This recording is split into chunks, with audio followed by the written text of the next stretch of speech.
Selamat siang semua. Mengapa saya bilang selamat siang?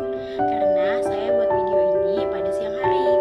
Jika kalian nonton video ini pada malam hari, pagi, atau subuh sekalipun, maaf jika saya tidak bisa menyapa pada jam yang tepat pada saat kalian nonton video ini ya.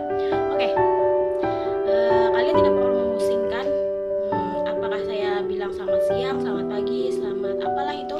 Yang penting kalian perhatikan saya aja ya. Bercanda. Oke, kita mulai serius. Perkenalkan, nama saya Putri Purnamasari, bisa dipanggil Putri.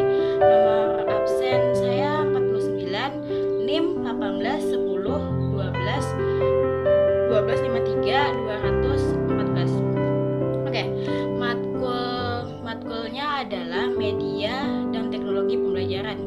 Dosen pengampu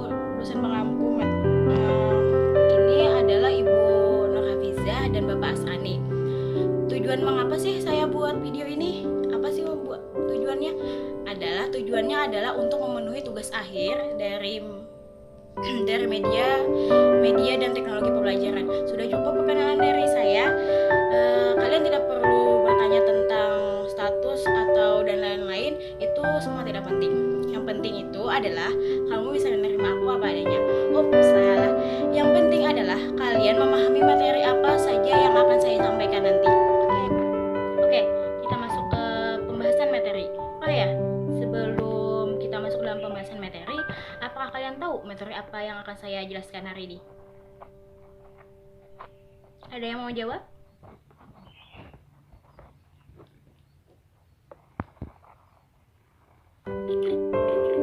Nggak ada yang jawab sih. Oh iya, saya lupa. Kan saya belum memberitahukan materi apa yang akan saya jelaskan hari ini. Nah, jika ada yang jawab pertanyaan saya tadi, berarti kita sehati. Oke, saya akan mencoba serius meskipun sebenarnya saya tadi bisa serius ya. Oke. Materinya adalah yang berjudul penggunaan komputer untuk memperoleh informasi. Jangan terkejut ya, ini saya serius loh. Oke, kita benar-benar masuk ke dalam materi.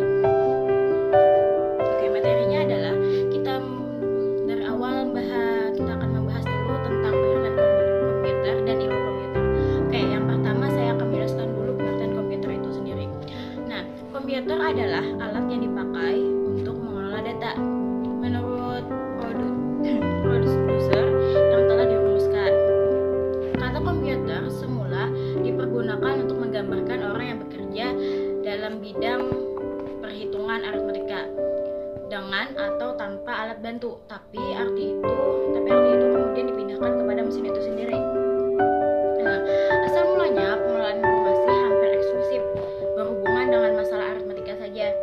Tetapi komputer modern saat zaman ini dipakai untuk banyak tugas yang berhubungan dengan matematika itu sendiri. Oke, selanjutnya saya akan menjelaskan tentang ilmu komputer.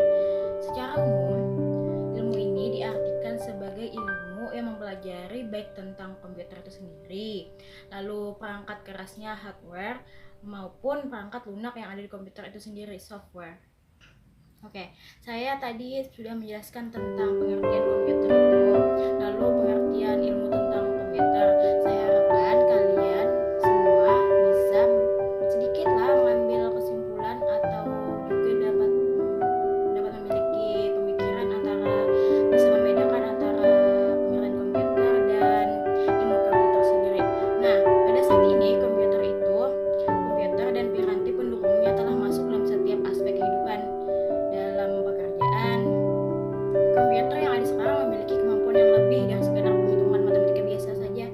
Nah, di antaranya adalah sistem komputer di supermarket yang mampu membaca kode-kode barang yang kalian beli.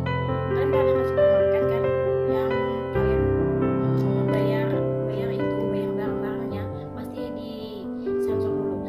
Oke, selanjutnya adalah sentral telepon yang menangani jumlah panggilan dan komunikasi jaringan komputer dan internet yang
Komputer adalah alat yang dipakai untuk mengolah data menurut perintah yang telah dirumuskan. Kata komputer semula dipergunakan untuk menggambarkan orang yang pekerjaannya melakukan perhitungan aritmatika, dengan atau tanpa alat bantu. Tapi arti kata ini kemudian dipindahkan kepada mesin itu sendiri. Asal mulanya pengolahan informasi hampir eksklusif berhubungan dengan masalah aritmatika. Tetapi komputer modern dipakai untuk banyak tugas yang tidak berhubungan dengan matematika. Secara luas, komputer dapat didefinisikan sebagai suatu peralatan elektronik yang terdiri dari beberapa komponen yang dapat bekerja sama antara komponen satu dengan yang lainnya untuk menghasilkan suatu informasi berdasarkan program dan data yang ada. Saat ini, komputer sudah semakin canggih. Tapi, sebelumnya komputer tidak sekecil, secanggih, sekeren, dan ringan seperti sekarang. Dalam sejarah perkembangannya terdapat 5 generasi komputer. Berikut kami rangkum dalam sejarah perkembangan 5 generasi komputer.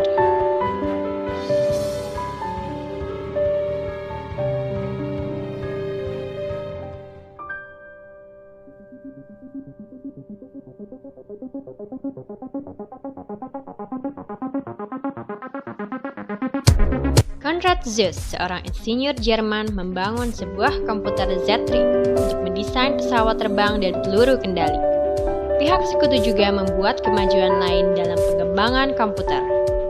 Tahun 1943, pihak Inggris menyelesaikan komputer pemecah kode rahasia yang dinamakan Colossus untuk memecahkan kode rahasia yang digunakan oleh Jerman. Perkembangan komputer generasi 1 diawali dengan terciptanya komputer yang disebut Electronical Numerical Integrator and Computer atau yang sering disebut dengan ENIAC. Komputer ini dirancang oleh John Presper Eckert dan John W. Markley. ENIAC merupakan komputer serbaguna atau General Purpose Computer yang bekerja 1000 kali lebih cepat dibandingkan Mark I. John von Neumann mendesain Electronic Discrete Variable Automatic Computer atau EDVAC pada tahun 1945 dengan sebuah memori untuk menampung baik program ataupun data. Teknik ini memungkinkan komputer untuk berhenti pada suatu saat dan kemudian melanjutkan pekerjaannya kembali.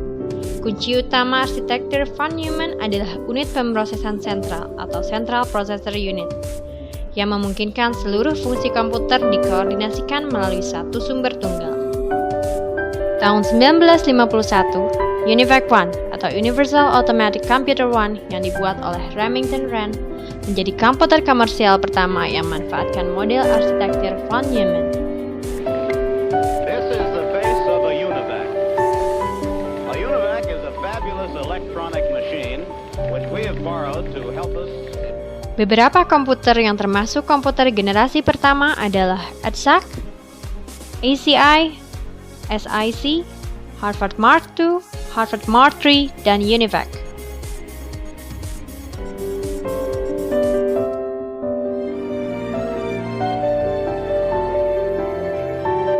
Pada tahun 1948, penemuan transistor sangat mempengaruhi perkembangan komputer.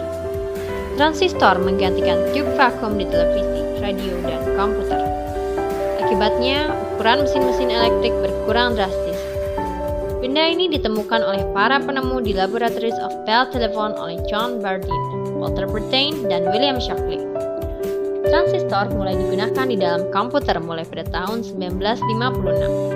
Penemuan ini menjadikan komputer generasi kedua yang lebih kecil, lebih cepat, lebih dapat diandalkan, dan lebih hemat energi dibanding para pendahulunya. Pada awal tahun 1960, komputer generasi kedua sukses di bidang bisnis, di universitas, dan di pemerintahan. Komputer-komputer generasi kedua ini merupakan komputer yang sepenuhnya menggunakan transistor.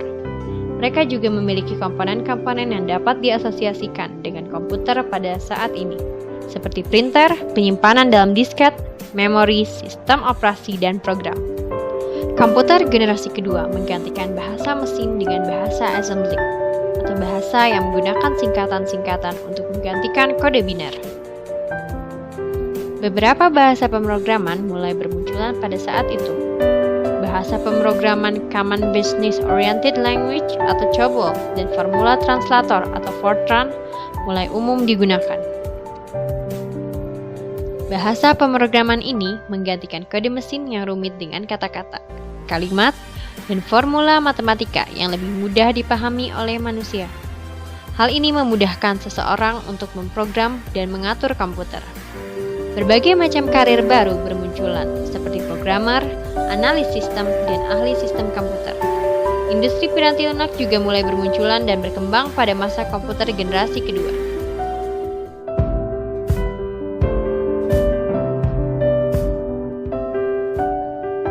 Komputer generasi ketiga merupakan perkembangan yang paling pesat dari perkembangan komputer yang ada. Komputer generasi ketiga muncul sejak era 1965 hingga 1971. Transistor yang dianggap tidak efisien lagi membuat manusia mencari solusi lain dari solusi itu ditentukan pada batu kuarsa atau quartz rock. Jack Kilby, seorang insinyur di Texas Instruments, mengembangkan Integrated Circuit atau IC di tahun 1958. Hal ini merupakan sebuah inovasi yang dapat mendongkrak munculnya komputer generasi ketiga.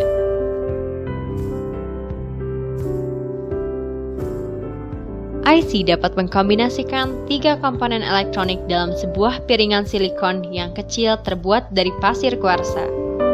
Kemudian para ilmuwan berhasil memasukkan lebih banyak komponen-komponen ke dalam suatu chip tunggal yang dinamakan semikonduktor, sehingga menghasilkan sebuah komputer yang semakin kecil karena komponen yang ada di dalamnya dapat dipadatkan dalam sebuah chip. Beberapa contoh komputer generasi ketiga adalah IBM, UNIVAC, dan Honeywell.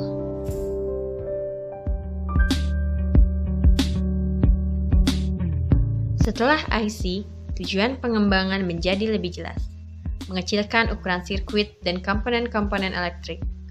Large Scale Integration atau LSI dapat memuat ratusan komponen dalam sebuah chip. Pada tahun 1980, Very Large Scale Integration atau VLSI memuat ribuan komponen dalam sebuah chip tunggal. Ultra Large Scale Integration atau ULSI meningkatkan jumlah tersebut menjadi jutaan. Kemampuan untuk memasang sedemikian banyak komponen dalam suatu keping yang berukuran setengah keping uang logam mendorong turunnya harga dan ukuran komputer. Hal tersebut juga meningkatkan daya kerja, efisiensi, dan kecanggihan komputer. tahun 1981, IBM memperkenalkan penggunaan personal computer atau PC untuk penggunaan di rumah, kantor, dan sekolah. Jumlah PC yang digunakan melonjak dari 2 juta unit di tahun 1981 menjadi 5,5 juta unit di tahun 1982. Pada masa sekarang, kita mengenal perjalanan IBM compatible dengan pemakaian CPU. IBM PC 486, Pentium, Pentium 2, Pentium 3, Pentium 4, serial dari CPU buatan Intel. Juga kita kenal AMD K6, Athlon, dan masih banyak lagi. Ini semua masuk dalam golongan komputer generasi keempat.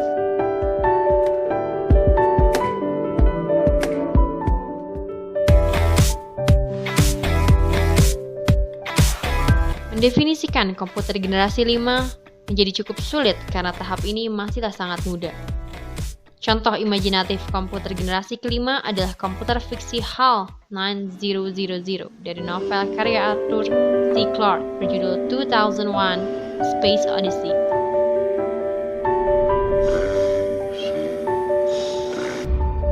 I'm sorry, Dave. I'm afraid I can't do that. HAL menampilkan seluruh fungsi yang diinginkan dari sebuah komputer generasi kelima. Dengan kecerdasan buatan atau artificial intelligence, HAL dapat cukup memiliki nalar untuk melakukan percakapan dengan manusia, menggunakan masukan visual dan belajar dari pengalamannya sendiri. Banyaknya kemajuan di bidang desain komputer dan teknologi semakin memungkinkan pembuatan komputer generasi kelima. Dua kemajuan rekayasa terbesar adalah kemampuan pemrosesan paralel yang akan menggantikan model non-Newman. Sedangkan model non-Newman akan digantikan dengan sistem yang mampu mengkoordinasikan banyak CPU untuk bekerja secara serempak. Kemajuan lain adalah teknologi superkonduktor yang memungkinkan aliran elektrik tanpa ada hambatan apapun, yang nantinya dapat mempercepat kecepatan informasi. Jepang adalah negara yang terkenal dalam sosialisasi jargon dan proyek komputer generasi kelima. Lembaga ICOT atau Institute for New Computer Technology juga dibentuk untuk merealisasikannya.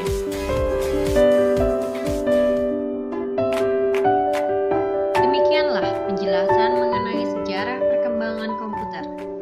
Semoga semakin menambah wawasan bagi kita semua. Thanks for watching. Can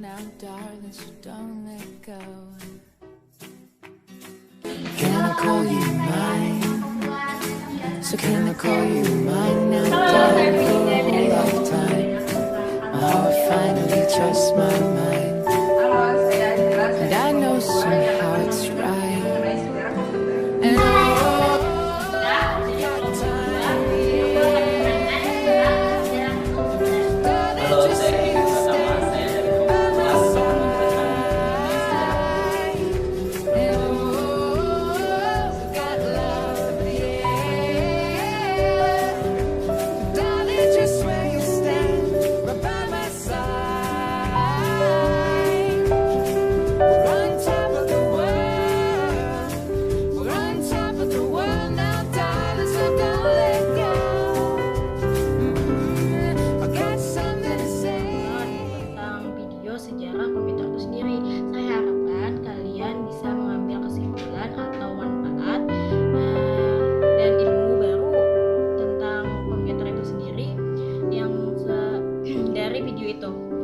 selanjutnya pengoperasian komputer dari waktu ke waktu cenderung semakin mudah. Mengapa bisa begitu? Jika di masa lalu banyak orang yang takut menggunakan komputer karena ada persepsi dari mereka sendiri yang mengoperasikan komputer itu sangat sulit. Kini justru banyak orang yang sangat bergantung kepada komputer. Dengan semakin canggihnya antarmuka manusia dengan komputer, orang menjadi sangat mudah berinteraksi dengan komputer tanpa perlu tahu struktur bahasa. Jadi nggak perlu tahu bahasanya, mereka sudah bisa mengoperasikan komputer sendiri.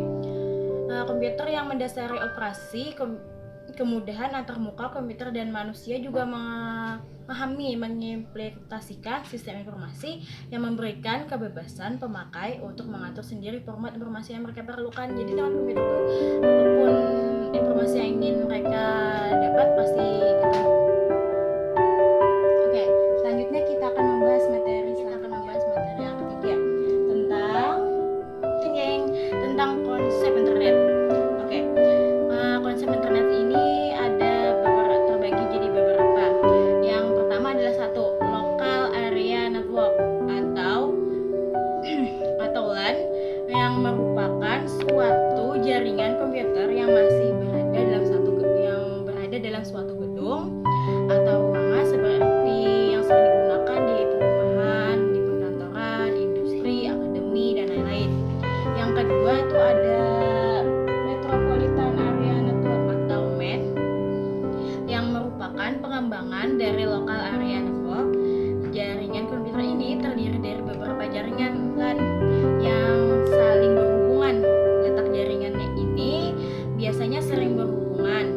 besar yang kalian bisa membedakan kan sudah. Kalau lokal area itu jaringannya cuman di sekitar di rumah saja, untuk di rumah dan kantor atau industri dan akademis saja. Sedangkan metropolitan area network tadi itu sudah mencakup yang besar, seperti mencakup sebuah kota atau kampus yang sangat besar seperti itu. Selanjutnya kita akan membahas yang nomor 3, Wide Area Network atau WAN. Merupakan jaringan komputer yang mencakup area yang lebih besar lagi, misalnya jaringan komputer antara wilayah, kota, bahkan antar negara. WAN digunakan sebagai penghubung jaringan lokal yang satu dengan jaringan lokal yang lainnya, hingga penggunaan atau komputer dari lokal yang satu dapat berkomunikasi dengan penggunaan komputer lokal yang lainnya. Dan yang keempat adalah internet. Merupakan jaringan komputer berbasis protokol atau TCP atau IP yang hanya bisa diakses dengan internet saja. Internet perusahaan, kantor, sekolah, kampus, dan warnet. Internet ini juga merupakan jaringan komputer atau internet network yang berada di seluruh dunia yang berisikan informasi dan juga merupakan sarana komunikasi data, suara, gambar, video, teks, dan data informasi ini dibuat oleh penyelenggara atau pemilik jaringan yang masing-masing memiliki komputer untuk dibuat oleh pemilik data tersebut, dan informasi yang mereka titipkan kepada pemilik jaringan komputer yang tersambung ke network yang mereka ingin tuju. Ini saya akan menggambarkan tentang prosedur penggunaan dalam mencari informasi. Yang pertama, kita membuka browser dulu. Browser adalah suatu informasi yang digunakan untuk melihat halaman web. Ada 2 program browser yang sering digunakan melihat halaman web, yaitu Explorer dan Netscape. Nah, di sini ini adalah gambar yang dapat saya ambil dari sistem internet. Lalu cara kedua adalah untuk melangkah nih. Ini caranya ada klik start, klik program, dan klik Internet Explorer atau Netscape. Nah, di sini juga ada saya menggambarkan lagi. Ini adalah gambar yang dapat saya ambil. Lalu setelah itu kita akan masuk ke dalam komponen browser itu sendiri. Untuk dapat mencari atau menghubungkan halaman web serta melihat bagian aktif di halaman web, kita perlu mengenal komponen-komponen dari browser. Nah, pada gambar di bawah ini terdapat 2 buah gambar tampilan browser Netscape dan Internet Explorer yang sebagai berikut. Nah, ini adalah browser Netscape-nya tadi. Sudah kalian lihat kan? Lalu ini adalah Internet Explorer-nya yang dapat saya rangkum dari gambar-gambarnya. Nah, dari gambar tersebut kalian bisa mengenal tentang title bar, lalu ada baris alamat, ada menu bar, dan ada di dalam menu bar itu tadi. Nah, di sini ada gambar yang dapat saya rangkum tentang menu-menu tadi. Coba kita lihat gambarnya dulu ya. Nah, di sini gambar-gambarnya itu tadi. Lalu cara yang ketiga adalah kita cara mencari informasi dari internet itu sendiri. Nah, ikuti langkah-langkah menggunakan fasilitas internet itu. Nah, yang pertama kita membuka browser Google atau yang lainnya yang mencari kolom pencarian, misalnya pantai yang indah di Sulawesi Barat. Nah, ini yang dapat saya gambarkan. Selanjutnya kita mencari identifikasi dan evaluasi website. Nantinya setelah pencarian akan muncul banyak website yang menampilkan pencarian serupa. Maka kita sebagai pencari harus mengevaluasi website tersebut secara benar. Nah, ini kan sudah terlihat pantai indah yang ada di Sumatera Barat. Jadi kalian bisa pilih yang mana yang ingin kalian lihat. Nah, selanjutnya adalah periksa kredibilitas sebelum menentukan pilihan mengambil informasi di suatu web. Harus dipakai akreditasi dan kualitasnya. Lalu kita tentukan kedalaman dan keluasan yang di lingkup informasi, pastikan web tersebut memiliki informasi yang lengkap dan terperinci yang ingin kita capai. Selanjutnya, periksa tanggal informasi agar bisa menjadi panduan. Kita adalah cara menyimpan alamat web pada favorit atau folder yang Anda mau. Jika menurut Anda halaman web yang Anda buka akan merupakan sumber yang paling penting, maka agar Anda tidak lupa atau mudah membuat buka kembali alamat situs web dari halaman web tersebut, Anda dapat menyimpan pada fasilitas favorit. Ada dua cara untuk melakukannya. Yang pertama dengan cara mengklik menu favorit atau klik add atau favorit. Lihat gambar yang di bawah ini. Tadi saya menjelaskan tentang pencarian tentang pantai-pantai indah yang ada di Sumatera Barat. Di sini saya menggunakan Universitas Lambung Mangkurat sebagai cara menyimpan situs web yang saya inginkan. Ini adalah gambar yang dapat saya rangkum. Setelah Anda menemukan add favorit, akan tampil menu di bawah ini. Nah, yang seperti ini. Lalu kalian add. Selanjutnya akan ada tampilan seperti ini. Nah, cara yang kedua adalah dengan mengklik ikon favorit pada toolbar. Setelah Anda melakukan, pada sisi kiri halaman web akan tampil jendela favorit. Pada bagian jendela favorit itu nih, coba lihat seperti ini. Nah, pada jendela favorit klik add.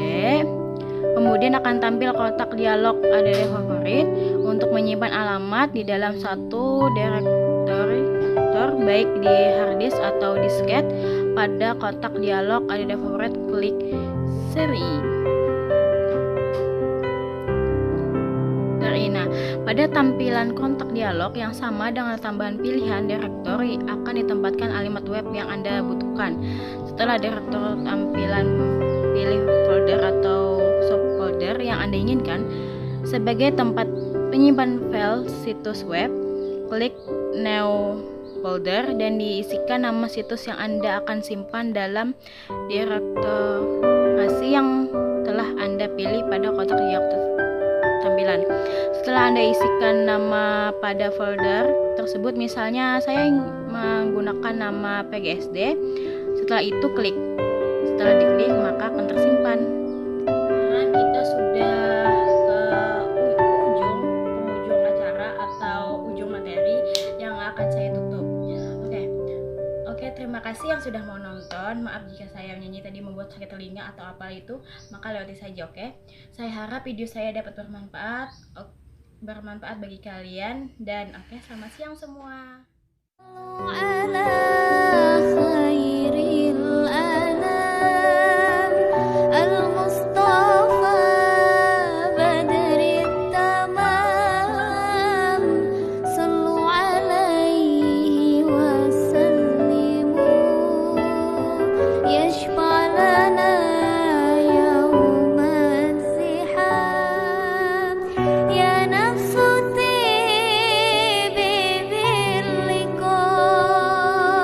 يا عين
Bismillahirrahmanirrahim. Assalamualaikum warahmatullahi wabarakatuh.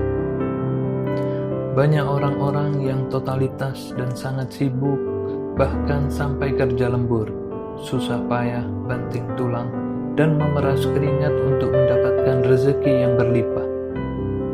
Namun tanpa kita sadari, ada hal yang kita lakukan setiap hari justru merupakan sumber utama datangnya rezeki, dan kita lalai untuk totalitas dalam menjalankannya. Di dalam Al-Quran, Allah Subhanahu wa Ta'ala berfirman, "Wa'mur ahlaka bis-sholati wastabir 'alaiha, la nas'aluka rizqan nahnu narzuquk," yang artinya, dan perintahkanlah keluargamu melaksanakan sholat dan sabar dalam mengerjakannya. Kami tidak meminta rezeki kepadamu, kamilah yang memberi rezeki kepadamu. Al-Quran Surat Thaha ayat 132. Maksud dari ayat ini adalah apabila kita mengerjakan sholat dan tekun serta khusyuk dalam menjalankannya, niscaya Allah akan memberi kita rezeki. Di dalam hadis qudsi, Rasulullah Shallallahu Alaihi Wasallam bersabda, Allah Subhanahu Wa Taala berfirman, "Wahai anak Adam, tekunlah dalam beribadah kepadaku. Tentu aku akan memenuhimu dengan kecukupan, dan aku akan menutup kefakiranmu. Namun jika kamu tidak tekun dalam beribadah, tentu aku penuhi kamu dengan kesibukan dan aku tidak akan menutupi kefakiranmu." Hadis ini diriwayatkan oleh Imam Tirmidzi dan Imam Ibnu Majah. Di dalam riwayat yang lain, Rasulullah Shallallahu Alaihi Wasallam bersabda, "Barang siapa yang dalam pikirannya hanya urusan dunia, maka Allah akan mencerai-beraikan urusannya dan menjadikannya fakir, dan dia hanya akan dapat apa yang telah ditakdirkan untuknya. Dan barang siapa yang perhatiannya tercurahkan kepada urusan akhirat, maka Allah akan memberinya kecukupan di dalam hatinya, serta dunia akan datang kepadanya dalam keadaan terpaksa." Hadis ini diriwayatkan oleh Imam Ibnu Majah. Kini kita telah mengetahui ternyata sholat yang kita lakukan setiap hari adalah sumber utama agar rezeki kita berlimpah. Dan oleh sebab itu, mari kita rajin, tekun, disiplin, dan totalitas, bahkan lembur untuk senantiasa mendirikan sholat, baik yang wajib atau yang sunnah, serta senantiasa bermunajat kepada Allah Subhanahu wa Ta'ala. Semoga bermanfaat. Wassalamualaikum warahmatullahi wabarakatuh. لا إله إلا الله نبدأ باسم الجلالة محمد رسول الله خاتم الرسالة لا إله إلا الله نبدأ باسم الجلالة محمد رسول الله